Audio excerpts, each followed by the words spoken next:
बोलिए परम पूज्य गुरुदेव की जय, परम वंदनीय माता जी की जय, गायत्री माता की जय, शांति कुंज हरिद्वार की जय, यज्ञ भगवान की जय। आइए व्यास वंदना, ईश वंदना के माध्यम से कार्यक्रम को थोड़ा आगे बढ़ाते हैं।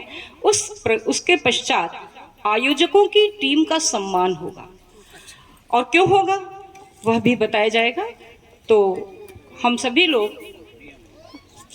ध्यानस्थ होकर ईश वंदना करें, सरस्वती माता की वंदना करें, व्यास वंदना करें, जिनके ज्ञान को आज हम सभी लोग एक दूसरे तक पहुंचा रहे हैं और उसके रसामृत का पान कर रहे हैं।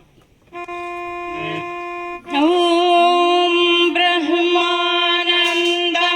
परम सुखदम केवलम ज्ञानमूर्तिम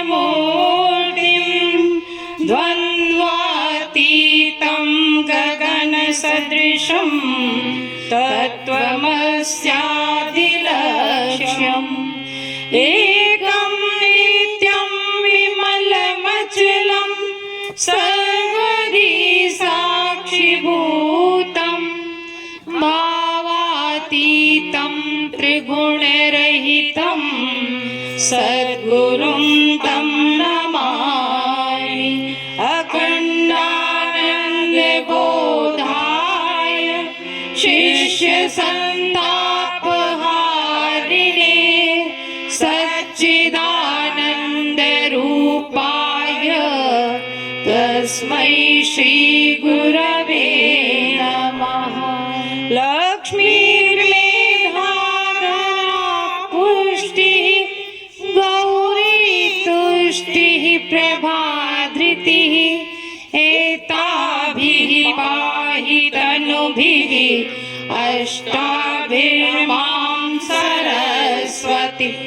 सरस्वत्यै नमो नित्यं भद्रकाल्यै नमो नमः। वेद वेदांत वेदांग विद्यास्थानेभ्य एव च मातः स्वदीय पद पंकज भक्तियुक्ता ये त्वां भजन्ति निखिलान् परान् विहाय ते निर्जरत्वमिह यान्ति कलेवरेण भुवः निवायुगगनामुविनिर्मितेन व्यासाय विष्णुरूपाय व्यासरूपाय विष्णवे नमो वै ब्रह्मनिधये वासिष्ठाय नमो नमः। नमोऽस्तु ते व्यास विशाल बुद्धे फुल्लारविन्दायत पत्र नेत्र येन त्वया भारत तैलपूर्णा प्रज्वलितो ज्ञानमयः प्रदीपः प्रज्वलितो ज्ञानमयः प्रदीपः। बोलिए परम पूज्य गुरुदेव की जय, परम वंदनीय माता जी की जय, गायत्री माता की जय। अब हम लोग यज्ञ की प्रक्रिया की ओर आगे बढ़ते हैं। एक साधनादि पवित्रीकरणम। यज्ञ से पूर्व हम समस्त सामग्रियों का पवित्रीकरण करते हैं, क्योंकि ये सामग्री न जाने कहां कहां से आई है, किन किन स्पर्शों से गुजर कर आई है। तो पवित्र जल की अभिमंत्रित बूंदों से इसका पवित्रीकरण करके हम इसमें जो व्याप्त कुसंस्कार हैं उन्हें दूर करते हैं। रवि और वैभव साधनादि पवित्रीकरणम का मंत्र बोलेंगे और प्रत्येक कुंड से एक एक स्वयंसेवक जल पुष्प से लेकर सभी सामग्रियों पर छिड़कने की कृपा करें। पुनातिते परिश्रुतग्वं सोमग्वं सूर्यस्य दुहिता वारेण शश्वतातनः ॐ पुनन्तु मा देवजनाः पुनन्तु मनसा धियः पुनन्तु विश्वा भूतानि जातवेदः पुनीहि मा ॐ उभाभ्यां देव सवितः पवित्रेण सवेन च मां पुनीहि विश्वतः मंगलाचरणम। यहाँ पर पधारी हुई जो आत्माएं हैं, वो नर के रूप में हो या नारी के रूप में, वे सभी देवात्माएं हैं जो इस पवित्र कार्य में समय से आ गई हैं। और जो हमारे अंदर की शक्तियां सो गई हैं, उन्हें जगाने के लिए, अपने आत्म स्वरूप को पहचानने के लिए इस तरह के कार्यक्रमों में हम लोगों की सहभागिता समय समय पर होती रहनी चाहिए, क्योंकि हम भूल गए हैं कि हम मनुष्य ईश्वर का अंश है, जीव अविनाशी है, चेतन अमल सहज सुख राशि है। तो अपने इस आत्म स्वरूप को पहचानने के लिए बहुत आवश्यक है कि हम समय समय पर जन जागरण के, आत्मा के जागरण के ये कार्य करते रहें। ईश्वर अंश जीव अविनाशी, ईश्वर अंश जीव अविनाशी, चेतन अमल सहज सुख राशि, चेतन अमल सहज सुख राशि, सो माया बस भ्रम्यो घुसाई, सो माया बस भ्रम्यो घुसाई, बंध्यो कीर मर कट की नाई, बंध्यो कीर मर कट की नाई। बोलिए संत शिरोमणि तुलसीदास की जय। तो जो ईश्वर का अंश है हमारे अंदर, जो हमें यहाँ तक लेकर आया है, आइए उस आत्मा का अभिनंदन करते हैं। हमारी किरण दीदी अक्षत पुष्प की वृष्टि सभी के ऊपर करने जा रही हैं। जब धरती पर कोई शुभ कार्य होता है तो देवता ऊपर से पुष्प बरसाते हैं। तो आज आप लोग एक महान कार्य कर रहे हैं और आपके ऊपर पुष्प वृष्टि हो रही है। मंत्र।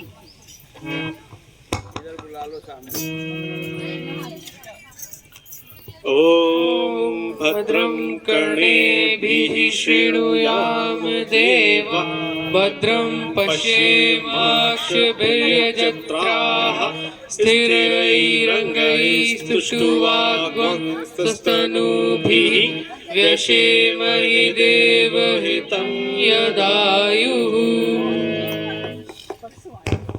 पवित्रीकरणम। अब पवित्र जल की बूंदों का अभिषिंचन सभी के ऊपर होगा।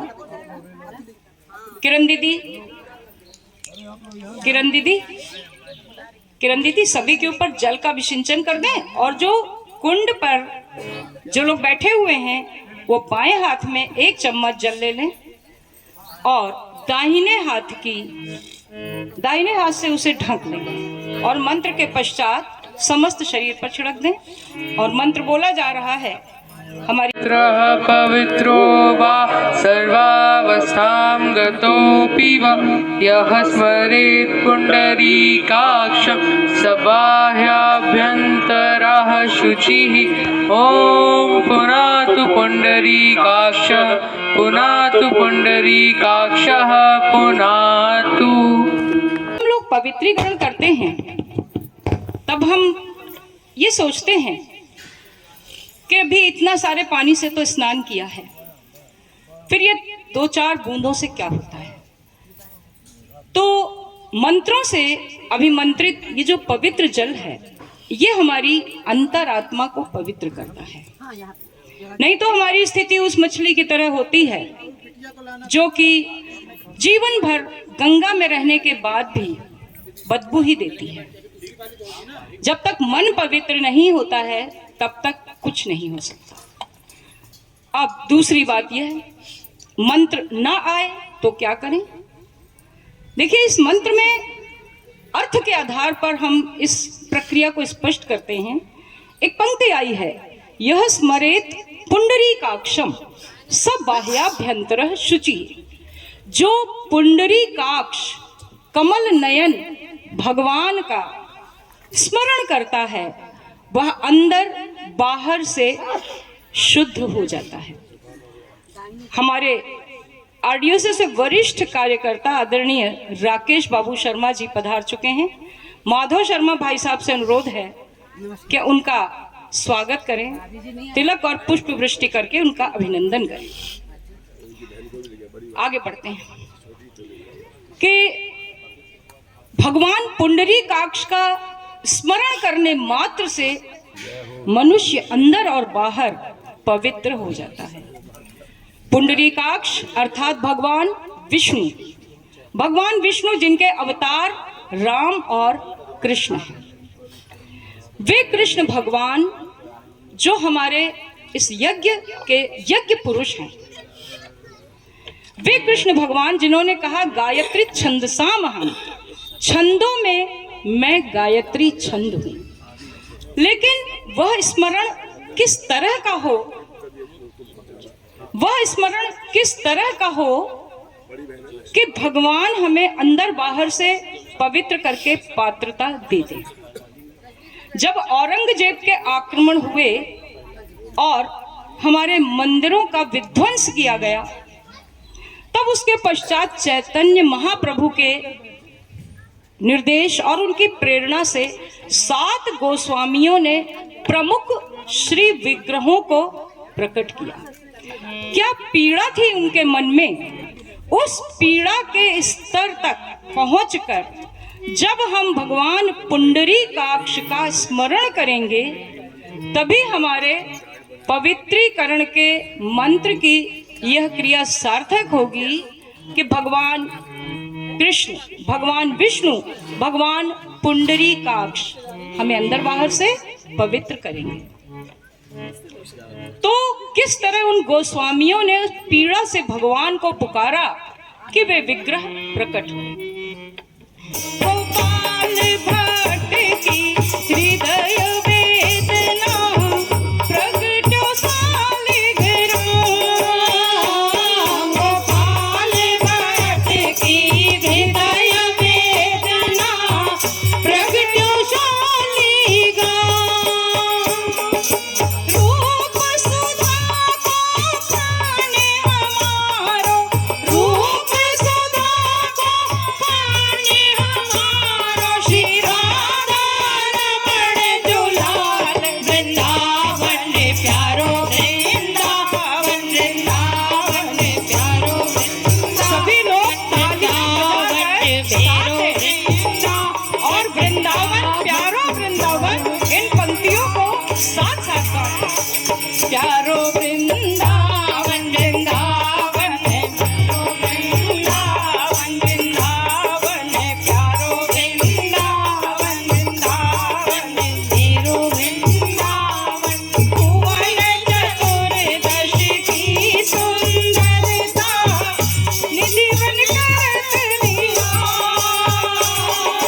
श्यामा प्यारी ताके बिहारी, श्यामा प्यारी ताके बिहारी। जय जय श्री हरिदास। वृंदावन प्यारो, वृंदावन वृंदावन प्यारो, वृंदावन वृंदावन मेरो वृंदावन। वृंदावन प्यारो, वृंदावन वृंदावन मेरो वृंदावन। बोले वृंदावन धाम की जय। यज्ञ पुरुष भगवान विष्णु की जय। तो हमारा जो स्मरण है उस स्तर का होना चाहिए जैसे हमारे गोस्वामियों का स्मरण था जिन्होंने भगवान को प्रकट कर लिया। अगर पवित्रीकरण मंत्र से न कर पाए, जल से न कर पाए, तो कमल नयन भगवान विष्णु का स्मरण करके हम पवित्रीकरण कर सकते हैं।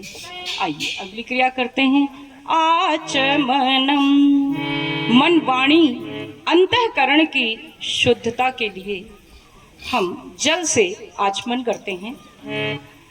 सभी लोग दाहिने हाथ में एक एक चम्मच जल ले लें जो कुंड के पास बैठे हुए हैं, और मंत्र के पश्चात स्वाहा के साथ उस जल का पान कर लें। ओम अमृतोपस्तरण पुनः जल एक चम्मच जल ले लें, पुनः एक चम्मच जल ले लें। सत्यम पुनः एक चम्मच जल ले।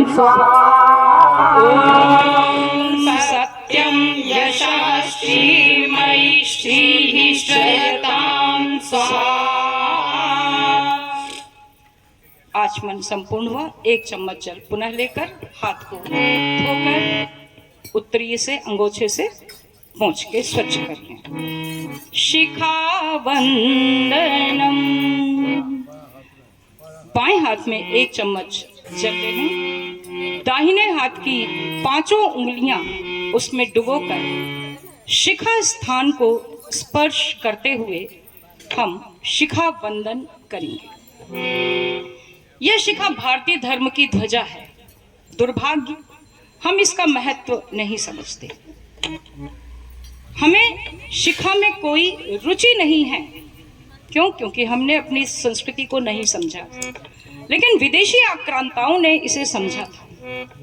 औरंगजेब को पता था कि अगर भारतीय संस्कृति को नष्ट करना है तो इनके यज्ञोपवीत को नष्ट कर दो, इनकी शिखाओं को नष्ट कर दो।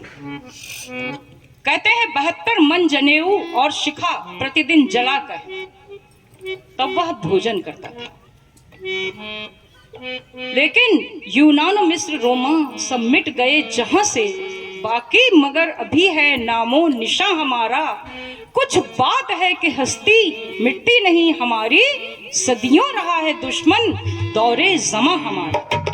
तो ये जो दौरे जमा हमारा दुश्मन रहा, और जो कुछ बात है कि हस्ती मिटी नहीं, यह क्या है? कुछ बात हमारी संस्कृति का अमर तत्व।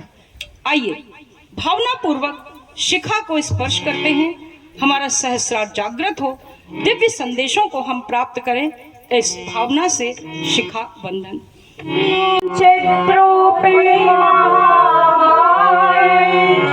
दिव्य तेजः समन्विते तिष्ठते शिखा मध्ये, तेजो वृद्धिं कुरुष्व मे, तेजो वृद्धिं कुरुष्व मे।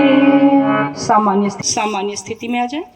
प्राणायाम, कमर सीधी, दोनों हाथ गोद में, मंत्र के साथ गहरी सांस खींचें, कुछ क्षण रोकें, धीरे धीरे निकालें, और इस विश्व ब्रह्मांड में व्याप्त प्राण चेतना को, इस पवित्र वातावरण में व्याप्त प्राण शक्ति को, गुरुदेव की शक्तियों को नासिका के माध्यम से, श्वास के माध्यम से अपने रक्त की बूंद बूंद में मिला लें, ताकि पूरे शरीर का रोम रोम शक्तिशाली हो जाए। मंत्र बोला जा रहा है, आप लोग कमर सीधी करके धीरे धीरे श्वास खींचना आरंभ करें। ओम भुवः ओम स्वाहा ओम महः ओम जनः ओम तपः ओम सत्यम ओम तत्सवितुर्वरेण्यं भर्गो देवस्य धीमहि धियो यो नः प्रचोदयात्। ओम ज्योतिरसोमृतं ब्रह्म भूर्भुवः स्वाहा। ओम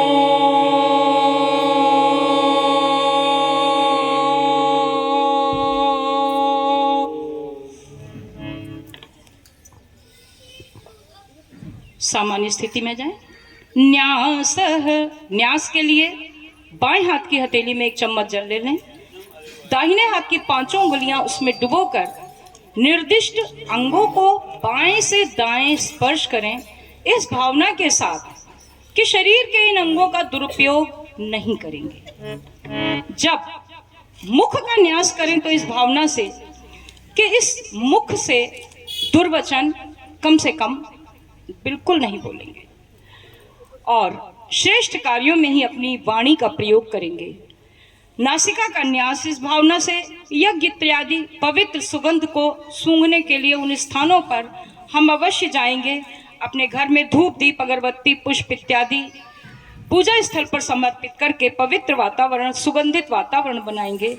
नेत्रों का न्यास, इस भावना से कि हम बुराइयों को देखने का प्रयास नहीं करेंगे, छिद्रान्वेषी नहीं बनेंगे, दूसरे के व्यक्तित्व के दोष मात्र ढूंढने का प्रयास नहीं करेंगे, बल्कि उसके सद्गुण पहचानने की कोशिश करेंगे। कानों का न्यास करें, जो कि बहुत आवश्यक है। जब निंदा होती है तो कान रुचि लेते हैं, अभी नहीं करेंगे, हम निर्देश देंगे तब करेंगे। अभी आप लोग जल ले लें और क्यों करना है ये सुन लें। देखिए, हमारी धर्म संस्कृति का जो पतन धीरे धीरे हो रहा है, क्योंकि ना हम स्वयं जानते, ना हमारे बच्चे जानते हैं कि हम ये काम क्यों करें। यह बात बताई है परम पूज्य गुरुदेव ने। तो क्या करें, पहला क्वेश्चन, कैसे करें दूसरा, और क्यों करें ये तीसरा। तो कानों का न्यास करेंगे इस भावना से कि बुरी बातों में रस नहीं लेंगे। अगर हम न सुने तो निंदा रस में डुबकी लगाते हुए लोग निरुत्साहित हो जाते हैं।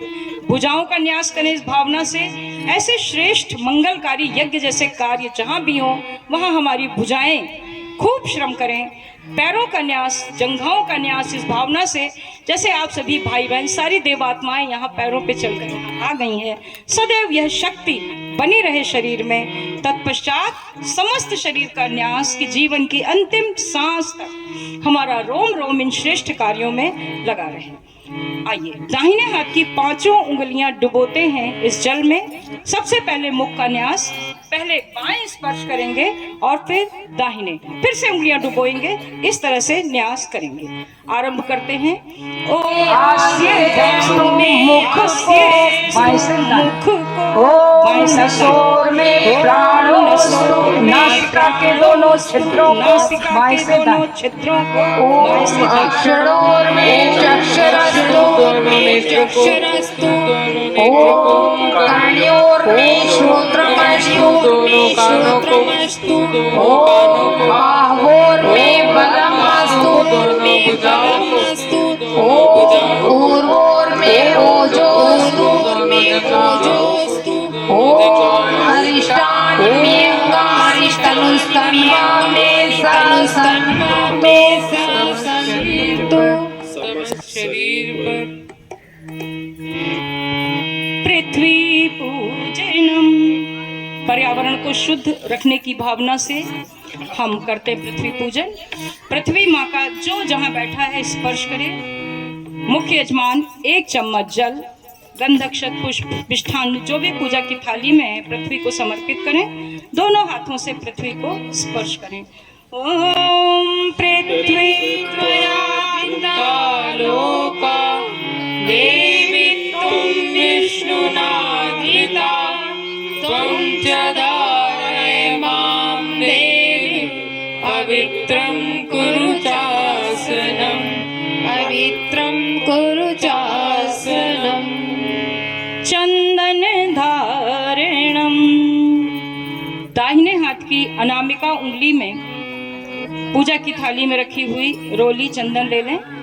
अगली पारी में जो लोग बैठेंगे, जो इस समय प्रतीक्षालय में हैं, ये उसी समय चंदन धारण करेंगे। षट कर्म के बाद ही उन्हें यज्ञ करना होगा।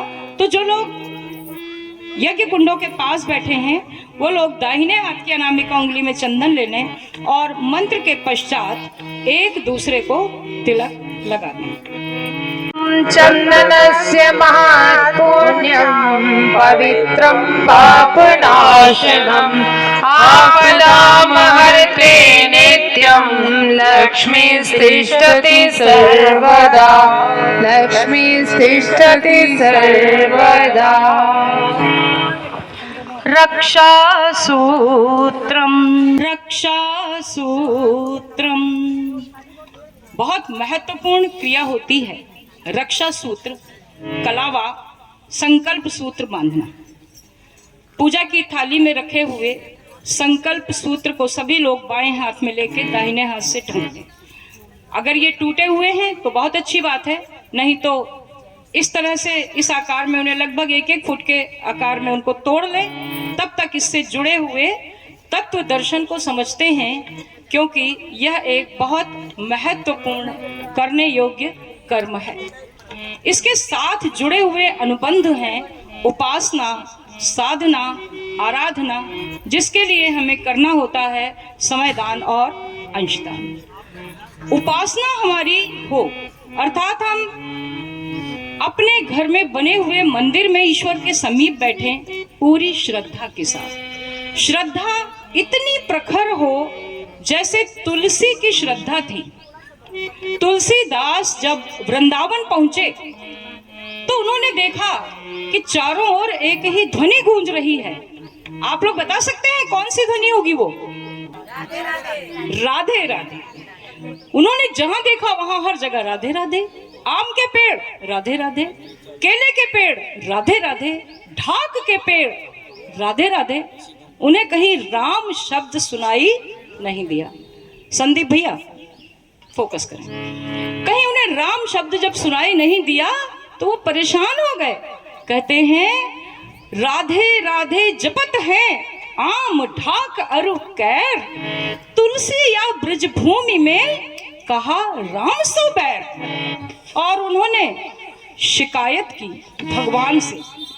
ऐसा नहीं है कि तुलसीदास नहीं जानते थे कि राम और कृष्ण दोनों एक हैं, लेकिन एक भक्त की श्रद्धा की बात है कि कृष्ण गीतावली के रचयिता, उन्होंने रामचरितमानस की ही रचना नहीं की, उन्होंने कृष्ण से संबंधित साहित्य भी लिखा। लेकिन उन्होंने कृष्ण भगवान से क्या कहा?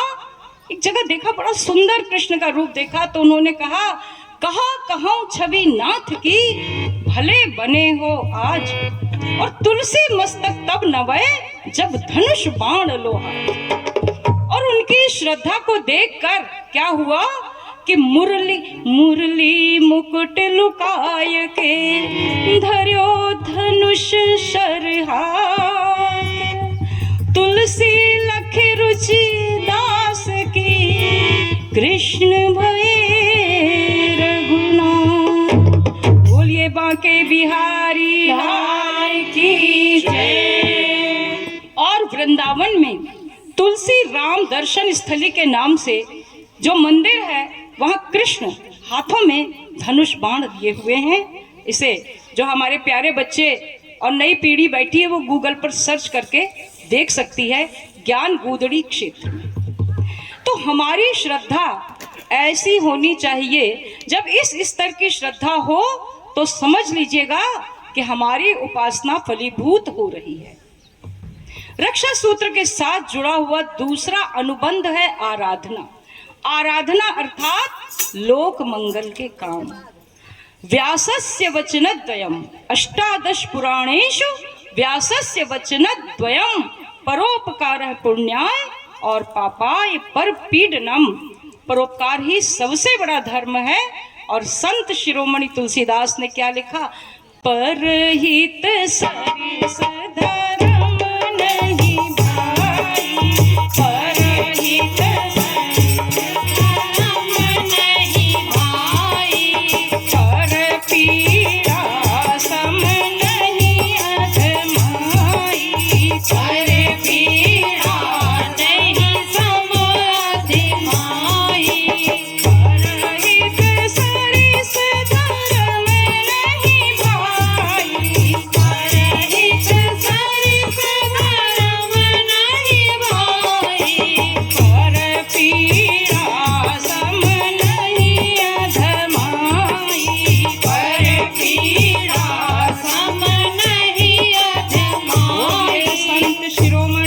तुलसीदास की जय। और इसका एक चरण है साधना, अर्थात अपनी चित्त वृत्तियों को साधना, जिसके लिए हम कर सकते हैं गायत्री मंत्र जप साधना, गायत्री मंत्र लेखन साधना, आस्वाद साधना, अनेक साधनाएं जो हमारे चरित्र की विकृतियों को दूर करने के लिए अनुकूल हैं, वे साधनाएं कर सकते हैं। और साधना के बल पर ही गुरुदेव की शक्तियों को खींचा जा सकता है और ऐसे महान काम किए जा सकते हैं जैसे ये यहाँ चल रहा है।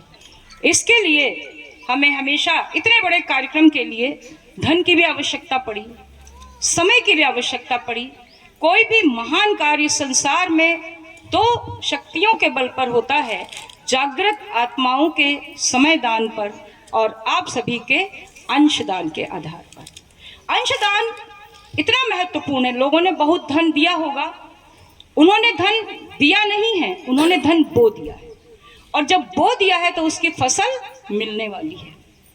जब सुदामा कृष्ण के पास गए थे तो कृष्ण ने उन्हें तीनों लोकों का वैभव तो देना चाहा, लेकिन उसके पहले उन्होंने सुदामा से बुआई करवा ली और उन्होंने उनसे जो चावल वो 3 मुट्ठी लेकर आए थे वो उनसे ले लिए। उसके बाद ही उन्होंने कृष्ण को, सुदामा को वैभव प्रदान किया। और जैसे ही उन्होंने पहली मुट्ठी चावल खाया, रुक्मिणी जी समझ गई, 1 लोक का वैभव दे दिया। अगर हम अंशदान करते हैं तो आप मान के चलिए न जाने कितने कष्ट काट दिए और न जाने कितनी उपलब्धियां प्राप्त कर ली। फिर उन्होंने दूसरी मुट्ठी चावल खाए और उसके बाद तीसरी मुट्ठी पर क्या हुआ कि हाथ गयो प्रभु को कमला, कहे नाथ कहा तुमने चितधारी, अंजलि खाई मुट्ठी दुई दिन किए तुमने लोक बिहारी, खाए मुट्ठी तीसरी अब नाथ कहा निज पास की आस बिसारी, रंग कहीं आप समाने की ओ प्रभु चाहत अपनी कौन भिखारी। तो अंशदान बहुत महत्वपूर्ण है। श्रीमद् भगवत गीता में भगवान कृष्ण ने 3 प्रकार के दानों का वर्णन किया है, रजोगुणी, तमोगुणी और सतोगुणी दान। उन्होंने कहा है दातव्यमिति यद्दानम दीयते अनुपकारिणे देशे काले च पात्रे च तद्दानम सात्विकम स्मृतम। तो ये जो दान यहाँ पर किया गया, यह दान है सात्विक दान, जो देश काल और पात्र के अनुरूप है। इसके लिए हमें समय दान भी देना होता है। बहुत से भाई बहनों ने समय दान दिया। जिन बच्चों ने चित्रकला प्रतियोगिता में भाग लिया, उनके परिवार के लोगों ने समय दान दिया। चित्र बनाने में, रंगने में नन्हे बच्चे थे तो मदद भी की, माता पिता ने उसको लैमिनेट किया, करवाया, ये सब था समय दान। परम पूज्य गुरुदेव ने संन्यास धर्म को महत्व न देकर वानप्रस्थ को महत्व दिया। उन्होंने कहा समय दान ऐसा करो, परिवार में रहते हुए लोक कल्याण के काम करो। गायत्री परिवार यही कर रहा है। हमारे जितने भाई बहन हैं सब अपने गृहस्थ धर्म का पालन करते हुए और तब समय दान करते हैं। किसी सन्यासी की तरह घर द्वार छोड़कर, भिक्षा मांगकर समाज पर बोझ नहीं बन रहे। अरे हमने घर संसार न छोड़ा, स्वजनों का भी प्यार